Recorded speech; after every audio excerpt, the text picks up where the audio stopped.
Buenas noches. Bienvenidos a Tribuna de la Historia. Este es el segundo programa sobre el tema de la institución libre de enseñanza. En realidad recuerden ustedes que la semana pasada arrancamos con el krausismo, en lo que tiene de sus orígenes, de su paternidad, y vamos ahora estrictamente con la institución libre de enseñanza, contando con la valiosa ayuda de nuestros invitados. Dos de ellos han estado ya la semana pasada con nosotros y nos aportarán nuevas visiones sobre un tema que sigue vigente y ahora más que nunca, porque los temas de educación están más en el tintero, más en la palestra que nunca. Dice uno de nuestros invitados, don Antonio Jiménez Landi, en la introducción a su obra La institución libre de enseñanza, el primer ejemplar de los 3 editado por Taurus acaba de aparecer, dice: en este vaivén característico de la política española desde 1808, año de la invasión francesa, la institución libre quiso inculcar ideas de neutralidad y de transigencia en aquellos puntos en que los españoles se mostraban irreconciliablemente divididos, y promover una reforma profunda de la educación y de la enseñanza, reforma que habría de convertir a nuestro pueblo en uno de los más libres y más cultos de Europa.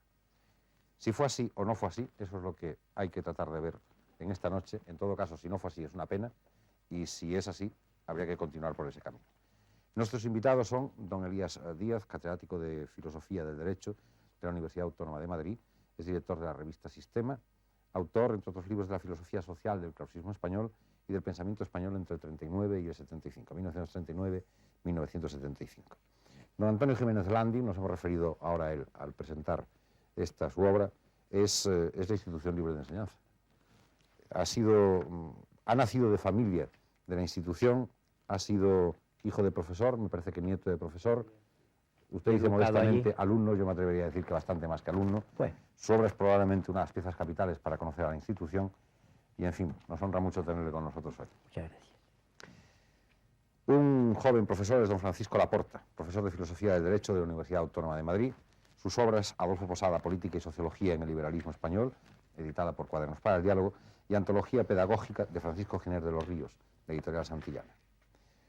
Don Vicente Cacho Viu es catedrático de Historia Contemporánea Universal de la Universidad de Barcelona, y su obra es La institución libre de enseñanza, concretamente referida a este tema. Vamos a entrar en el coloquio después de ver unas imágenes de cine, como es costumbre, para centrar más el tema. Como consecuencia del triunfo nacionalista en la última guerra civil, de 1936 a 1939, la enseñanza en España quedó bajo el control de la extrema derecha y los centros de inspiración liberal fueron implacablemente perseguidos. Esta suerte hubo de correr la institución libre de enseñanza, pero no el patronato Francisco Giner de los Ríos, que era su propietario y cuya existencia desconocían sin duda los perseguidores. El patronato siguió, pues, manteniendo su existencia legal, y una vez terminado el periodo franquista, le han sido devueltos los bienes de la institución, a la par que eran derogados los efectos del decreto que produjo la desaparición del centro de enseñanza. Vueltas las cosas a su cauce, la institución libre ha despertado una gran expectación como consecuencia del desconocimiento casi total que de ella se tenía, debido no tan solo a la interrupción de su actividad cultural durante 40 años, sino al talante de sus propios miembros. De modo que mucha gente se pregunta hoy en qué consistió el fenómeno institucionista y qué vigencia podría tener en el mundo actual, e incluso qué inspiraciones podrían extraerse de él cuando los problemas profundos de la enseñanza y de la educación parece que se encuentran ahora en carne viva. Pues bien, el origen de la institución responde, por una parte, a una corriente de la enseñanza que recoge las ideas filantrópicas y renovadoras de la Ilustración, y que tiene sus antecedentes en los esfuerzos ya realizados a partir del siglo XVIII por Jovellanos, Cabarrús, Gil de Zárate, Montesino, las sociedades económicas de amigos del país, las juntas de aristócratas que introdujeron la enseñanza mutua, etcétera, etcétera. Y por otra parte, la pugna que se produjo entre el sistema filosófico de Carlos Cristián Federico Krause, introducido en España por don Julián Sanz del Río, con la filosofía escolástica que se profesaba oficialmente en la Universidad Española. Pugna que alcanza también al campo de la política, tan agitada ya en los últimos años del reinado isabelino y en los primeros de la Restauración. Estos hechos darían lugar a los conflictos de 1867 y de 1875, conocidos en la historia por la cuestión universitaria, y a consecuencia de la cual fueron separados de sus cátedras el propio Sanz del Río y los profesores que seguían sus doctrinas o se solidarizaron con su conducta en defensa de dos principios fundamentales: la libertad de la cátedra y la libertad de enseñanza.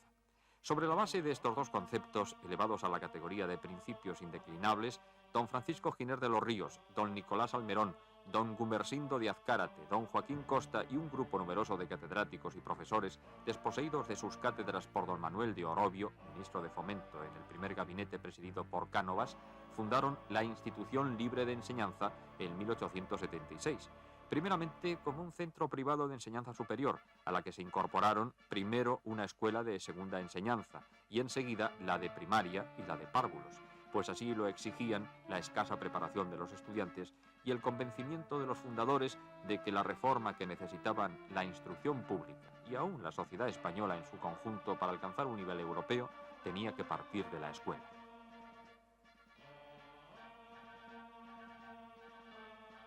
A esta labor profunda, intensa y callada se dedicaron Giner y sus colaboradores, que, más o menos imbuidos de las ideas pedagógicas de Pestalozzi y de Frebel sobre todo, acabaron por crear unos métodos propios.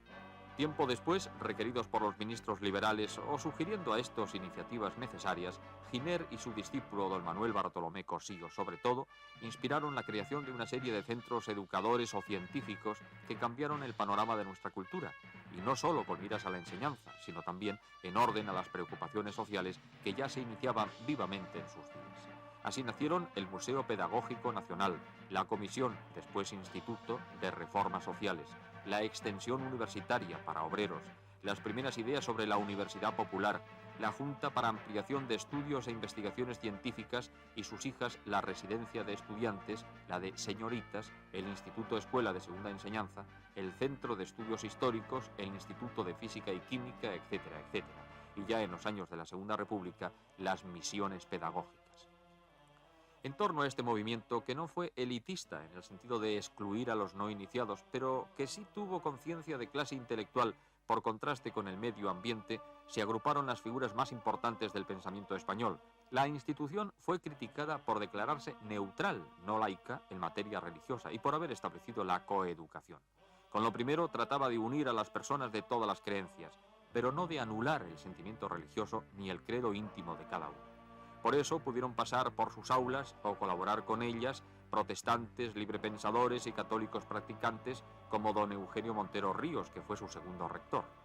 La coeducación respondía a la necesidad de elevar el nivel cultural de la mujer, muy bajo en su época, enseñando las mismas disciplinas que a los hombres y prolongar en la escuela el ambiente de la casa paterna, donde conviven los hermanos y las hermanas, destruyendo además un tabú que tantas veces es incentivo de malas acciones.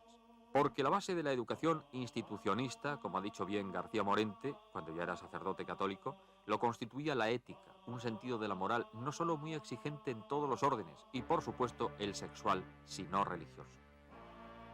Todo ello requería una atención y una dedicación excepcionales. Pero debemos advertir que para Giner y sus colaboradores, educar era un arte, y a ese arte, que en el fondo trataba de remodelar a los españoles y a las españolas, dedicó la institución lo mejor de sus esfuerzos. El tiempo dirá si el mensaje institucionista puede ser aún válido y fecundo para inspirar a las futuras generaciones de estudiosos en España. Hay una ausencia notable de destacar, que es la de doña Jimena Menéndez Pidal, con quien quisiéramos contar con este programa.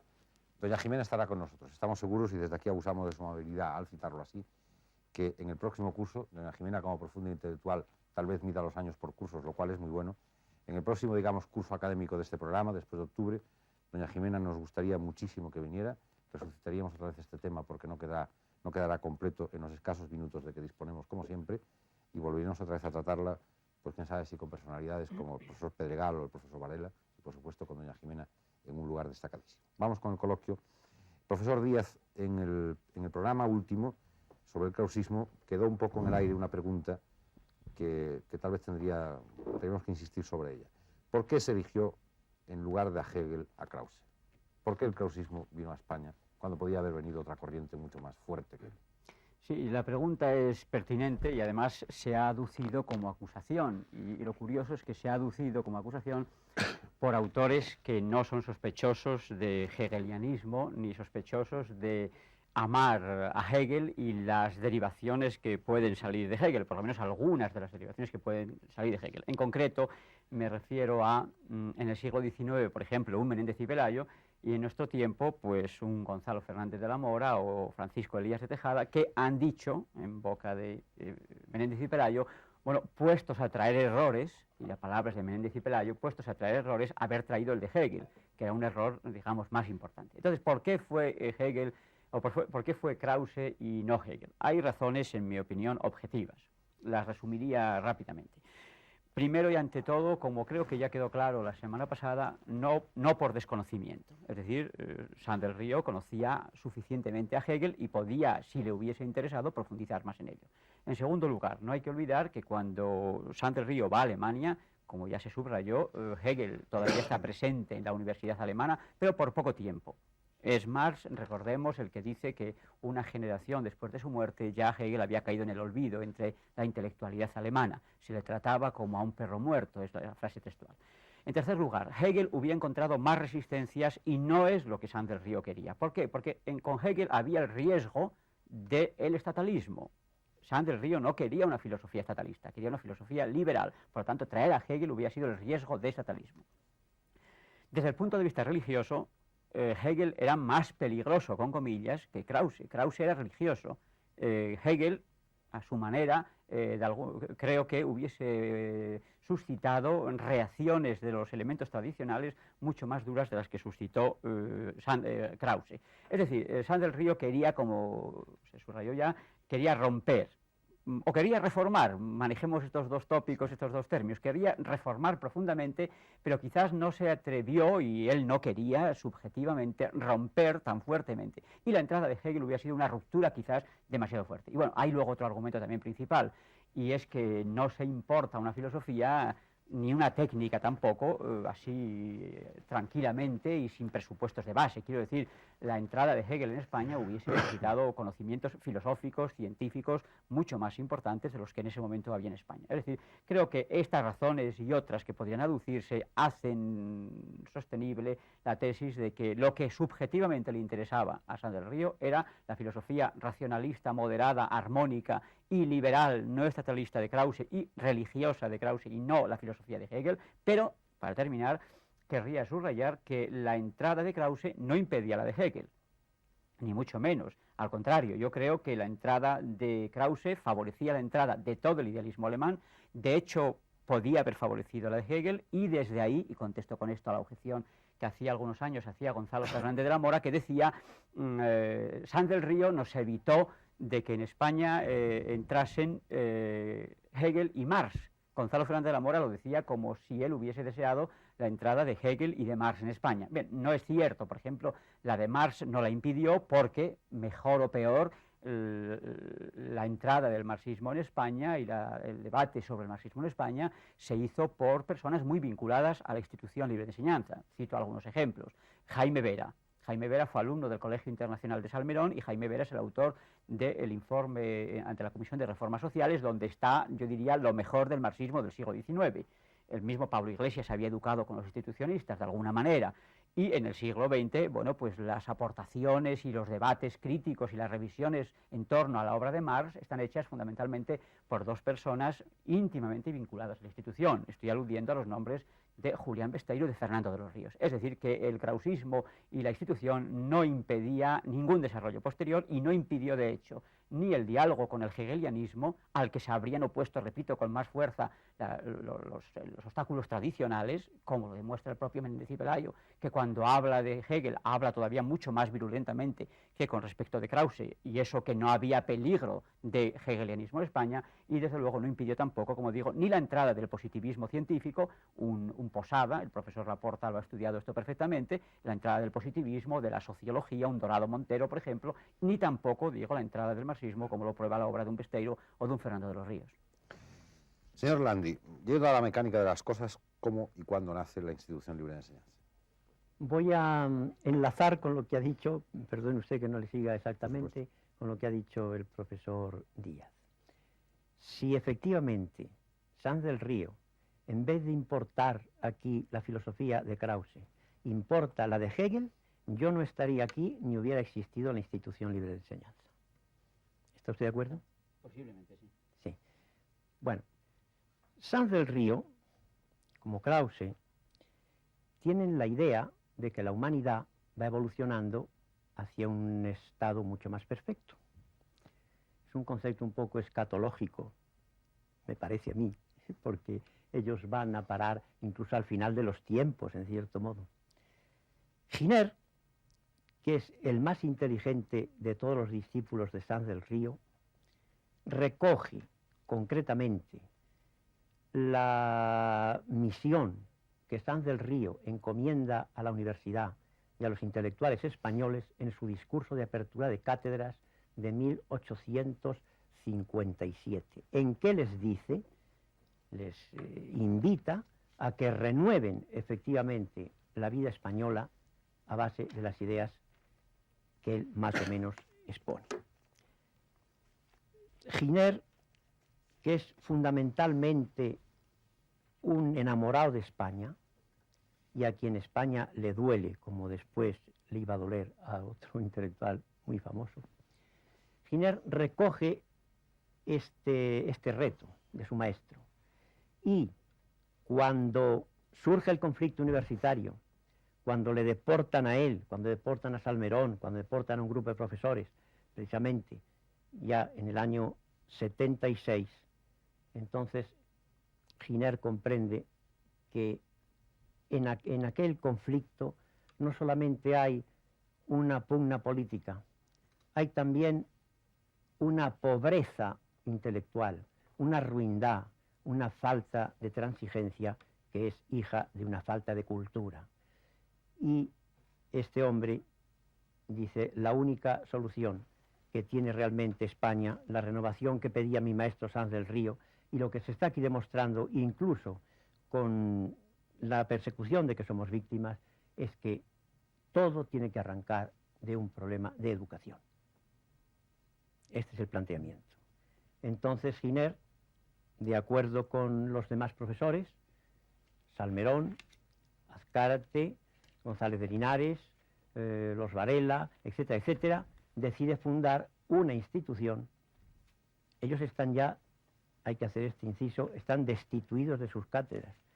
Fundar una institución que provisionalmente la llaman libre de enseñanza, donde ellos puedan impartir aquellas enseñanzas que la autoridad oficial no les permite, a base naturalmente de la libertad de cátedra y de la libertad de enseñanza. Primero insisten en la libertad de cátedra, porque es el problema que tienen más inmediato. Después insisten en que para la libertad de cátedra fundamentalmente hace falta también la libertad de enseñanza. Y sobre estos dos principios es sobre los que funda Giner de los Ríos la institución, de acuerdo con estos señores que colaboran con él. Este es lo fundamental. En el discurso de la exposición de los estatutos, Laureano Figuerola, que era el primer rector de la institución, decía: afirmamos que la institución es completamente ajena a todo espíritu o interés de comunión religiosa, escuela filosófica o partido político, proclamando tan solo el principio de la libertad e individualidad de la ciencia y la independencia de su indagación y exposición respecto de cualquier otra autoridad que la de la propia conciencia del profesor. ¿Esto se mantuvo así, profesor Cacho? Bien, dentro de la institución, por supuesto. Y también contribuyó a que eso se implantara en la universidad oficial. Claro, Jiménez Landi nos habló hace un momento de cómo estos profesores fueron separados el año 76 durante la segunda cuestión universitaria a comienzos de la Restauración. Esa situación termina definitivamente en 1881. Es el centenario, pero es fecha además importante por una doble razón. En primer lugar, es la legalización de todos los partidos políticos, después de un periodo restrictivo en los inicios de la Restauración, y la vuelta de estos profesores, separados el 76 a sus cátedras el 81, implantan, de hecho, ya que no de derecho, no legalmente, el pluralismo dentro de la Universidad Española. El hecho es importante, puesto que una universidad que ha caído ya en manos del Estado, es decir, ha perdido su antigua independencia, ha sido renovada por el Estado, pero también subordinada al Estado, despega ahora de esta etapa de liberalismo doctrinario en que el Estado tenía una ortodoxia en todos los terrenos y se convierte simplemente en un palenque neutral donde todas las ideas, todas las creencias, todos los sistemas de vida, todas las ideas sobre el hombre van a competir libremente en adelante. En ese sentido también los profesores de la institución contribuyeron a esa democratización o en un término quizá más exacto, a ese pluralismo de la Universidad Oficial Española. Claro, una vez vueltos ellos a la universidad, hay que buscar una nueva finalidad para la institución libre de enseñanza, que en realidad estaba ya presente desde el principio. El profesor Jiménez Landi nos habló hace un momento de esa finalidad fundamental. La política se ha hecho para nosotros, la política se ha hecho para nosotros pedagogía. Quiere decir, la pedagogía, la educación, es el comienzo de la renovación, digámoslo en términos de Renan, que escribía por aquellos mismos años, de la reforma moral, de la reforma intelectual de España. Por tanto, en adelante, la institución va a ser, desde un punto de vista externo, puramente un colegio de segunda enseñanza. Desde un punto de vista de vitalidad para el país, un verdadero laboratorio pedagógico, un hogar intelectual para gentes de la institución o para gentes ajenas a ella, un núcleo de liberalismo radical, aunque nunca se proyecte de una forma directa en el terreno político, y una pista de despegue para nuevas generaciones intelectuales que intentarán luego aventuras en el terreno del espíritu distintas, pero cuyos ancestros, cuyo punto de partida, cuya raíz, en realidad va a ser, a través de don Francisco Giner, la institución libre de enseñanza. Yo diría que esos son como 4 puntos que en otros momentos iremos viendo aquí más adelante. La pedagogía y la institución. Empieza por ahí, precisamente, empieza por la libertad de enseñanza. Es un principio no estrictamente pedagógico, sino un principio filosófico previo, digamos, ¿no? En una doble vertiente, en mi opinión, como ha señalado muy bien Jiménez Landi, en la vertiente de libertad de cátedra. Ellos directamente, hay otras motivaciones, pero directamente fundan la institución porque el sistema político de la Restauración obliga a los profesores universitarios a sujetar sus enseñanzas a la forma de gobierno, al dogma católico y a las llamadas ambiguamente reglas de la sana moral. Y ellos piensan que eso no es lógico en un científico ni en un pedagogo. Ellos hablan de la inviolabilidad de la conciencia del profesor, de la conciencia científica. Y en este sentido piensan que la libertad de cátedra es, digamos, el primer peldaño para desarrollar todo ese programa científico-pedagógico con el que pretenden racionalizar el país. Y en segundo lugar, libertad de enseñanza en el sentido, no propiamente de libertad de cátedra, sino en el sentido de enfocar los programas y desarrollarlos sin ningún tipo de interferencia del Estado.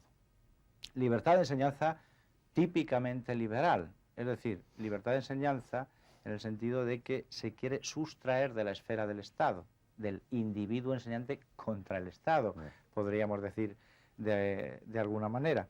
Por eso quizá la relación de Hegel-Krause ahí también funciona. Hegel hubiera dado menos libertad de enseñanza, Krause, en la línea más kantiana de libertad y de autonomía, hubiera dado mucha más libertad de enseñanza. Y esto se manifiesta básicamente en 2 puntos que es importante subrayar, porque las libertades de enseñanza se juega mucho con ellas, interesado o desinteresadamente, pero se juega mucho con ella. El primer punto es que jamás pidieron, ni solicitaron, ni quisieron subvención oficial alguna del Estado. Jamás, en toda la vida de la institución, desde el primer año hasta el último. Y el segundo es que tampoco querían que se les reconocieran sus títulos, los títulos que daban en la institución, o mejor dicho, los títulos que no daban, porque en la institución el método de enseñanza era sin títulos, sin exámenes, sin controles externos de la formación de los individuos. Eso, si quiere, luego pasamos a otros puntos, digamos, más importantes o más puramente técnicos. Esos son los 2 principios filosóficos del ideario educativo de la institución. Parece como si eso se pudiera mantener, señor Landi, como solamente siendo una minoría. Si supongamos que si la institución libre de enseñanza se hubiera extendido en toda la importancia o en toda la extensión que su importancia tendría, de alguna manera el Estado tendría que acabar por protegerla y por lo tanto se rompía. Yo no veo la necesidad, ¿no? ¿Por qué iba a proteger el Estado? Como forma única de enseñanza. No, si la institución no quería la forma única de enseñanza, ¿no? Al contrario, la pluralidad. La libertad consiste precisamente en que cada uno, siempre que respete a los demás, haga lo que le parezca honradamente mejor. La institución tenía sus procedimientos, tenía sus métodos, tenía su sistema, pero no se lo imponía a nadie. Además, dada la mentalidad y la idiosincrasia de don Francisco Giner, esto de la pluralidad era fundamental, porque don Francisco era una persona que lo que le encantaba precisamente y le gustaba era la pluralidad.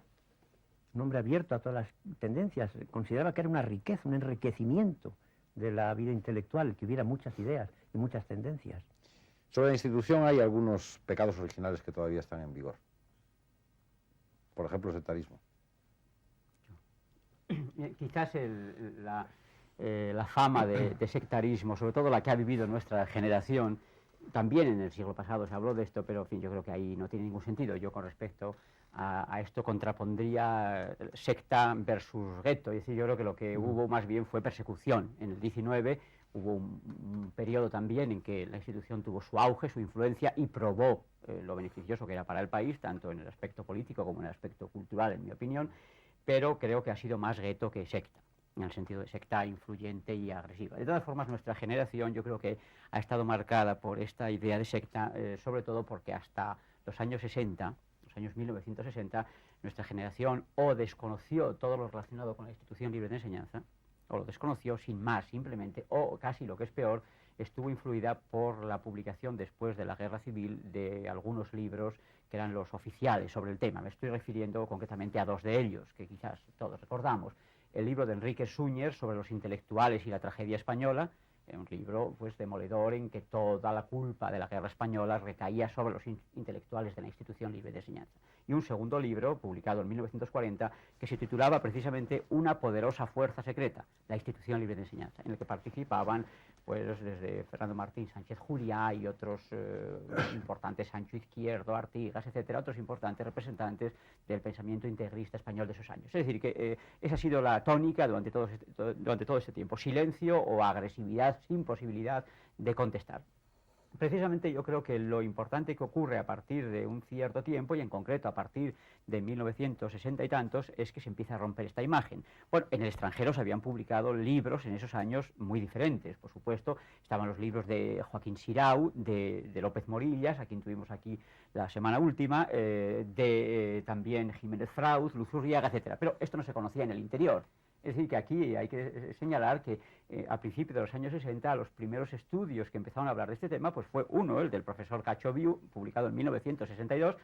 Creo que puedo decir que desde una óptica en parte discrepante, pero desde luego un libro hecho con rigor y con seriedad y que, bueno, todos leímos y que nos vino muy bien. Y al mismo tiempo el libro también de Eloy Terrón. A partir de ese momento se inició la posibilidad de una recuperación. En el año 65 yo empecé también a publicar mis trabajos sobre el tema, después Gómez Molleda, Pablo de Azcárate, la francesa Yvonne Turin, Roberto Mesa, López Morillas, Gil Cremades, Teresa Rodríguez de Lecea, Jiménez Landi, Avellán, Laporta, etc. Es decir, que ya desde hace 20 años prácticamente se ha empezado a conocer mejor este tema. La conclusión de este conocimiento es que no hay tal secta, que como se decía hace un momento, lo que hay es un pensamiento incluso moderado, un pensamiento religioso, por supuesto, religioso, racional, natural, en libertad de creencias y sin imposición de ningún dogma, moderado en el terreno político, pero claramente liberal y democrático, pluralista también en lo social, que no ha salido aquí todavía y sería interesante luego de subrayar, y es la idea de la sociedad no como un todo entificado, sino como una sociedad comprendida en grupos intermedios, en asociaciones intermedias. Esto abría camino incluso para el federalismo y para actitudes mucho más propicias a entendimiento plural de la sociedad española. Es decir, que de secta, digamos nada, lo que ocurre es que cuando uno está en un gueto y es perseguido, pero pues cualquier posibilidad de respuesta se interpreta como una agresividad. Todos hemos oído 1000 veces esta frase de que X, no digo ahora aquí quién, que se atribuye normalmente en España, pero cuando no persigue se cree perseguido. Es decir, las ideas que representaba el krausismo habían estado normalmente perseguidas en España. Cuando los institucionistas empiezan a hablar y exponen sus ideas, los prepotentes de siempre interpretaron esto como una cosa intolerable. Era simplemente que querían hablar como los demás. ¿Por qué discrepante? Decía el profesor Díaz. Bueno, yo no diría exactamente discrepante. Es decir, indudablemente el ambiente que nos habíamos educado en la universidad no era un ambiente propicio a la institución. Y los que desde niños habíamos oído hablar de la institución no había sido precisamente en las aulas.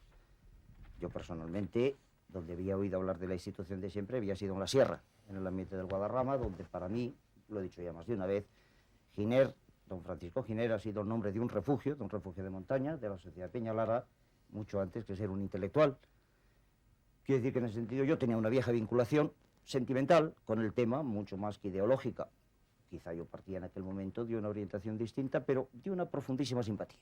Quizá mucha gente que conocía bien mis puntos de vista y mis creencias, de entrada quedó desconcertada por el libro, que les parecía verdaderamente fuera de tono que en aquel momento, digámoslo claramente, un católico español en el año 62 no hiciera un libro contra la institución, sino un libro sobre la institución, hecho, digamos, con cariño y con respeto. Si un aspecto u otro yo lo entendía más, bueno, eso ya es más complejo dentro del momento, pero quiero decir, con una aproximación que además me llevó a esa amistad. Antonio Jiménez Landi es testigo de ello, que me ayudó mucho en aquel momento, con todas las gentes que quedaban afortunadamente vivas en aquel momento, hoy ya muchos de ellos nos han dejado, que entendieron el cambio que ello suponía respecto de las anteriores orientaciones sobre el tema. ¿O Gueto? Yo diría que más bien Gueto, indudablemente. Y no solo Gueto de persecución, perseguido activamente, eso fue quizá en un primer periodo hasta 1907, sino Gueto en el sentido de un círculo intelectual muy refinado, muy culto, con una gran conexión con Europa, que vivía en un medio ambiente que ellos, por decirlo claramente, consideraban vulgar. Y, en definitiva, toda su labor, toda su conexión con el extranjero y toda su labor pedagógica estaba y quería estar reorientada a elevar el nivel de vida de ese mundo ambiente que vivían, que pensaban que estaba vulgarizado. En parte, la Institución Libre de Enseñanza, una de sus direcciones o una de sus inspiraciones es la decepción que se llevan estos hombres, tanto Salmerón como Giner, como Azcárate, por los resultados que ellos piensan que son demagógicos, excesivos, demasiado radicalizados, de la Primera República. Salmerón tiene que dejar la presidencia de la República por algo que es muy conflictivo con su conciencia moral, es un rasgo definitorio de los clausistas y de los institucionistas siempre, y la voz de los filósofos, la voz de la moderación racional no se oye, y eso les lleva a la convicción de que deben educar a los españoles antes de hacerles desarrollarse formalmente desde el punto de vista político o incluso desde el punto de vista económico. Por eso pienso que es mucho más un gueto que una secta. No había nada de secta. La secta yo creo que se caracteriza por tener unos dogmas muy rígidos y no admitir a nadie que no tenga esos dogmas, y estos hombres eran la tolerancia institucionalizada, si eso se puede decir de alguna manera, ¿no? Defiéndalo usted, profesor Landing. Que defienda. Defiéndalo usted. No es necesario defender una cosa que está tan clara. Yo rechazo absolutamente la idea de secta. Creo que esa idea es más bien el reflejo de quien se está mirando en el espejo. Sí.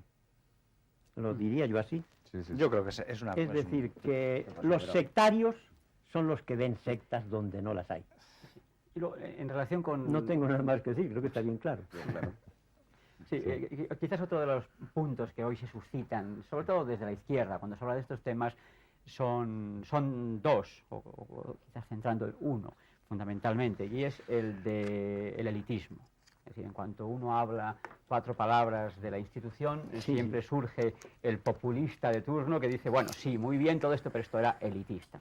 Bueno, elitista en una medida, digamos, cuantitativa, numérica, porque empezó por unos pocos, los medios económicos eran muy limitados y, claro está, no podían satisfacer las necesidades culturales del país, y en ese sentido no es que fuera elitista, sino que era una cosa que empezó siendo forzosamente minoritaria, como empiezan tantas cosas, porque claro, también Lenin empezó con unos pocos, y Mao Zedong también empezó con unos pocos. Bien, en cualquier caso, entonces, esto es así, en la historia se empieza con unos pocos, los medios son limitados. Pero no hay elitismo en el sentido serio de la palabra. ¿Por qué? Porque la institución, esto creo que hay que decirlo, junto a este trabajo muy depurado, muy serio, muy crítico y muy riguroso, incluso solo accesible para los que intelectualmente están dotados para ellos, pero se preocupó siempre muchísimo de extender la cultura, y no paternalistamente.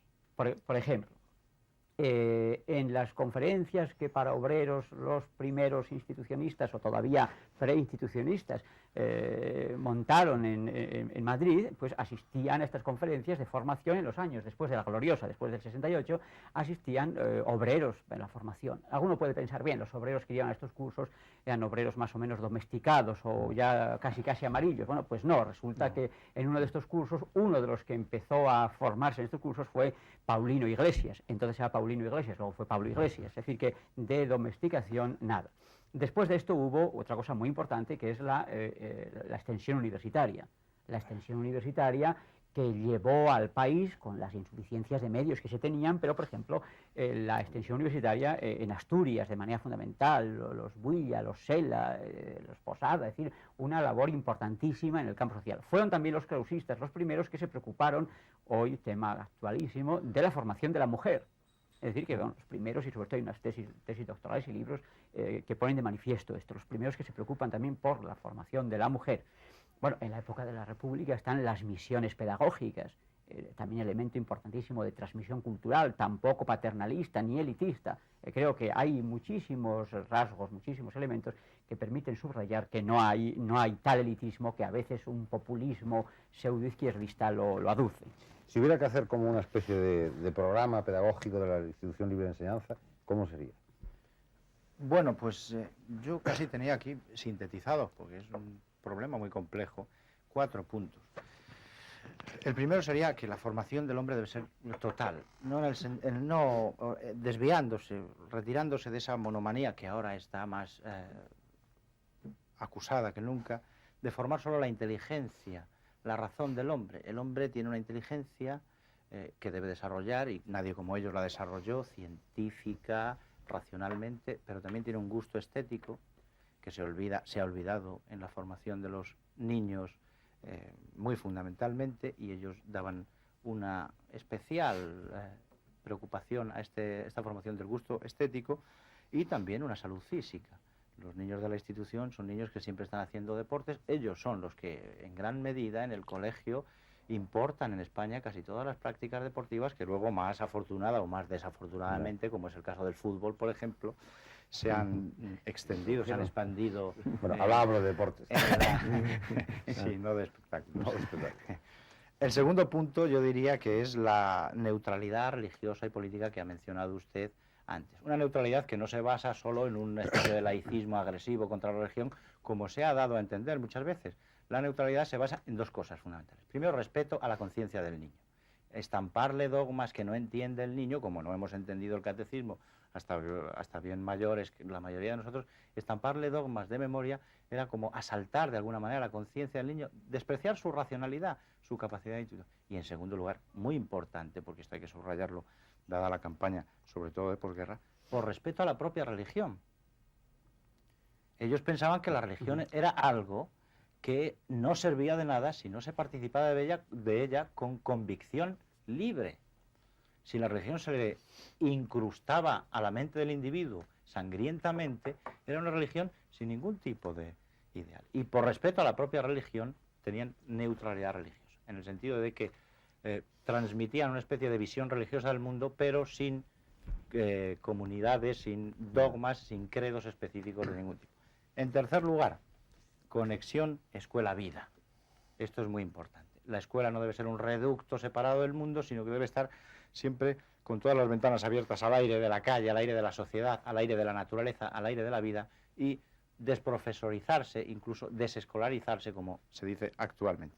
Eso les lleva, por ejemplo, a un punto radicalmente revolucionario en la época, la coeducación.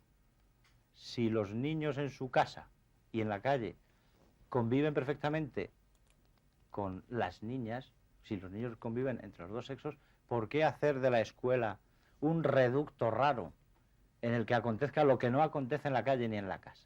La coeducación es importante, no solo por eso, es importante también porque ellos ven que la separación de sexos es machista. A los niños se les educa en la ciencia, en la razón, y a las niñas con conocimientos melífluos, domésticos, inútiles en alguna medida, para que sean solo amas de casa, y sobre todo para elevar el nivel intelectual de la mujer. Cuando antes se hablaba lo del elitismo, a mí me hace mucha gracia que usen la institución de elitismo.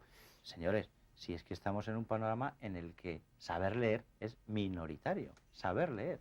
Estamos en un 70% de analfabetismo cuando se funda la institución. Y en el sexo femenino todavía es mayor la proporción. Tiene que ser forzosamente minoritario un proyecto cultural de cualquier índole. De índole filosófica, pedagógica, historia, de cualquier índole, tiene que ser minoritario a la fuerza. Y por último, un cuarto punto, digamos, aunque abuse un poco del tiempo, el método intuitivo activo en contra de la estampación memorista de conocimientos. En la institución no hay libros de texto, no hay exámenes, el niño va él activamente, por supuesto estimulado por los maestros, que es la única función que tiene la institución, va desarrollando sus conocimientos en contacto con la vida. El maestro le pone frente a los estímulos y él se desarrolla. No tiene que aprender nada de memoria. Se aprendían para cultivar la facultad de la memoria versos que al mismo tiempo les conectaban con la estética y la literatura, pero nada más. ¿Cuál es el secreto? Ya le tengo que rogar que brevemente, porque el tiempo es muy corto. ¿Cuál es el secreto de haberse adelantado tantos años a lo que serían teorías pedagógicas, ni siquiera de este año, sino de 10 años? En España más todavía adelante, no, por lo menos. de ningún año. En Bueno, España, yo de diría ningún año. simplemente que haber tenido el acierto de asomarse fuera de España. Es decir, haber sabido lo que se hacía en aquellos momentos en los países que iban más adelantados. La institución no inventó la pólvora, simplemente se enteró a través de viajes hechos a Francia, a Inglaterra, a Alemania, de qué era lo que se hacía. No, yo en un momento querría, digamos, porque me ha hecho pensar algunas de las cosas que hemos hablado aquí, que vistas desde el ángulo catalán, yo no soy catalán, soy madrileño, pero hace muchos años... Yo es una vivo en pregunta que le Barcelona. tenía que hacer. La institución en Cataluña, Todavía lo que puede sé que han hacer. estado fuertemente vinculados. Porque yo diría que, vamos a ver, como siempre, las imágenes del pueblo son importantes. Hay cosas que desde una cultura vecina, como en aquel momento empezaba a hacerlo ya una cultura catalana autónoma, se ven con mayor claridad. El tema, por ejemplo, de Ceuta, desde Cataluña no se lo plantearía nadie.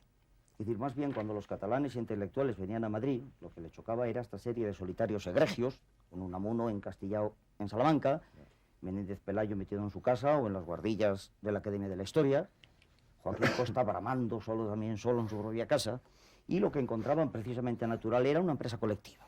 Es decir, un conjunto de gentes que se habían agrupado con una finalidad pedagógica, política en sentido muy amplio, yo diría que prepolítica, para la transformación, para la modernización del país. Por tanto, a la institución les parecía precisamente lo normal.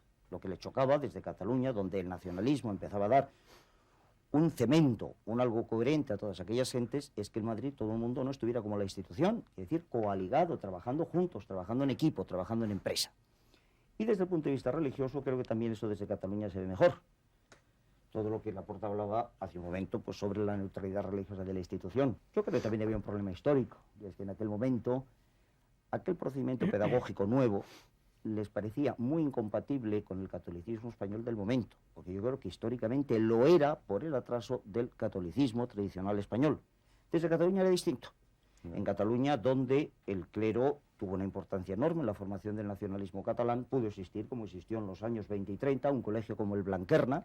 Yo diría que era exactamente igual que la institución, más la enseñanza religiosa, dada, por supuesto, con una enorme tolerancia. Quiere decir, el que quería la acogía, el que no, con una liturgia además enormemente puesta al día. Yo recordaba un artículo de mi actual rector, de Badía Margarit, publicado hace muy pocos años en Serrador, la revista de la Abadía de Montserrat, hablando precisamente de ese tema. Y diría, el Blanquerna, ¿qué era? La institución más educación religiosa, porque allí no planteaba problema ninguno. Es decir, porque partían de un catolicismo a la europea, que evidentemente en Madrid no se había producido. Es decir, pues son estas rupturas históricas trágicas que se producen muchas veces entre distintos sectores de la verdad, que en un momento, digamos, parece casi imposible compatibilizarlos. Yo creo, digamos, que podría ser como dos ángulos de cómo desde Cataluña también se entendió y se valoró con más justicia, que incluso desde Madrid mismo, lo que era la labor que la institución hacía como reformadora del país. Que favorecía además el elemento regionalista, nacionalista, Bueno, por federalista. supuesto, entendía perfectamente, don Francisco Giner entendió el nacionalismo catalán como muy poca gente lo entendió. Sí, era coherente con su Porque además organicismo se daba cuenta de que pluralista. aquello era una moral colectiva, una moral nacional que transformaba al país. Naturalmente Giner estaba por todo aquello que significara vida, Pluralismo. y no digamos aquel pantano uniforme, sino la pluralidad que trae la vida misma, porque la vida de por sí es plural cuando existe, y por tanto apreciaba profundamente lo que era el nacionalismo catalán, es evidente. Bien, vamos muy mal de tiempo, vamos a pedir un minuto más al realizador Me para que usted parece nos diga qué queda. Bueno, verá, Ah, bien me visto. parece que es Pilloan el que en el libro Mi don Francisco Giner le oye decía a don Francisco, bueno, bien, señores catalanes, ¿y por qué no intentan ustedes catalanizar España? Claro. Le Que dice sería don una buena, Francisco, que es una obra muy medida. una Decía, obra yo muy soy buena. catalanista. Unamuno Sería una gran medida. Claro. Unamuno ¿Qué también, queda de la sí. institución, digo? Bueno, más que queda, yo querría perfilar antes una serie de cosas. Tenemos muy poco tiempo y perdóneme. Voy a sintetizar enormemente. Hay que distinguir en la institución lo que realmente fue la institución libre de enseñanza como tal en el Paseo del Obelisco número 14 y lo que la institución inspiró y además lo que se ha llamado la institución difusa. La institución como un centro realmente original, señero del liberalismo, y donde se practicaba efectivamente la libertad de cátedra, atrajo a una porción de personas de la izquierda española rechazadas por el ambiente o por la derecha, y estas personas no siempre interpretaron bien el espíritu de la institución. Es decir, hablando claramente, eran unos sectarios en muchos aspectos, y me estoy refiriendo concretamente a un institucionista que fue nada menos que Simarro. Simarro fue un profesor de la institución, era un alto cargo en la masonería, y era un hombre sectario, muy inteligente, muy agradable, muy amable, muy fino, pero era un sectario. Estos sectarios han perjudicado la imagen de la institución y han dado pie para que la derecha se meta con ellos, con los institucionistas, acusándoles del sectarismo que no había. Ni la institución se ha inclinado jamás hacia la derecha ni hacia la izquierda. La institución no tiene una ideología política, como dice muy bien la declaración de principios que figura en nuestro boletín. Y lo único que ha procurado es, de acuerdo en este caso con la filosofía krausista, armonizar, buscar la paz y ver si era posible que todos juntos y unidos en España eleváramos el nivel del pueblo, como premisa sin la cual es imposible realizar nada, ni a la derecha, ni a la izquierda, ni del centro. No hay ya tiempo más que para despedirnos. Muchas gracias por haber estado con nosotros, por todo lo que han aportado. Gracias a ustedes, señores, por habernos recibido en el televisor. Buenas noches.